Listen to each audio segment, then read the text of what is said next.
दिल देखिए, देश की हालात। 7 जजों को 9 घंटे तक बंधक बनाया। कौन है मुफक्करुल इस्लाम जो एयरपोर्ट से पकड़ाया?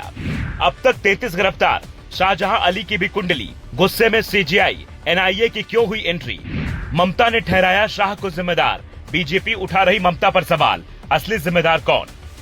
यह है पश्चिम बंगाल के मालदा जिले की तस्वीर, जहां 1 अप्रैल की दोपहर करीब 2 बजे 7 न्यायिक ऑफिसर बीडीओ ऑफिस पहुंचते हैं। सुप्रीम कोर्ट के आदेश के मुताबिक ये सभी एसआईआर से जुड़े काम देखने गए थे, लेकिन शाम 6 बजते इनके ऑफिस के बाहर हजारों की संख्या में प्रदर्शनकारी इकट्ठा हो जाते हैं और नारेबाजी करने लगते हैं। रात करीब 11 बजे पुलिस इन सभी न्यायिक अधिकारियों को बड़ी मुश्किल से वहां से निकालती है।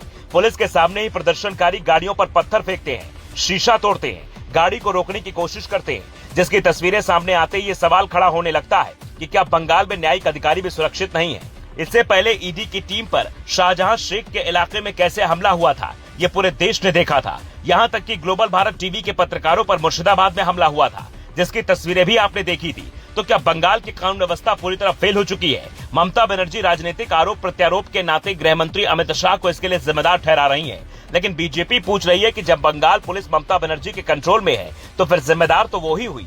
सुप्रीम कोर्ट भी इस मामले को लेकर बेहद खफा है। खुद सीजीआई जस्टिस सूर्यकांत इसे लेकर कहते हैं, मैंने पूरी रात इसका अपडेट लिया।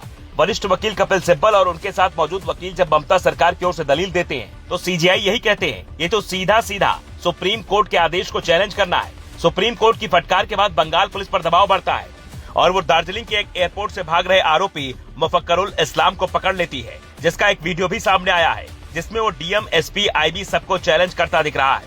कौन है मुफक्करुल इस्लाम? रिपोर्ट के मुताबिक मुफक्करुल इस्लाम कलकत्ता हाईकोर्ट के वकील है। वो 2011 में एआईएमआईएम का उम्मीदवार रह चुका है, अब मास्टरमाइंड बताया जा रहा है। इस पर आरोप है कि मालदा के सुजापुर में 1 अप्रैल को एसआईआर में नाम कटने के विरोध प्रदर्शन में इसने भड़काऊ भाषण दिया, जिससे लोग भड़क गए और हजारों लोगों ने कलियाचक के बीडीओ ऑफिस को घेर लिया।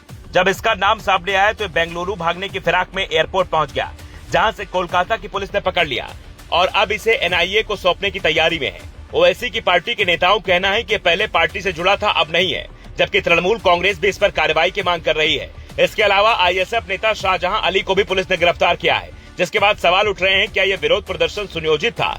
क्योंकि सुप्रीम कोर्ट के आदेश के बाद एनआईए की इसमें एंट्री हो चुकी है, इसलिए कई सवाल उठ रहे हैं।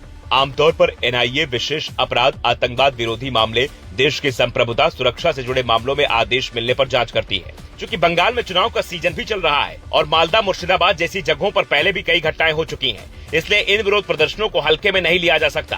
क्या प्रदर्शनकारियों की प्लानिंग सिर्फ विरोध नहीं कुछ और थी? इसका पता लगाया जाना अभी बाकी है। राष्ट्रीय जांच एजेंसी के अधिकारी अब मालदा की फाइल पढ़ने में लगे हैं। 33 आरोपी जो अब तक गिरफ्तार हुए हैं, उनसे पूछताछ में कई बड़े खुलासे होने की उम्मीद है।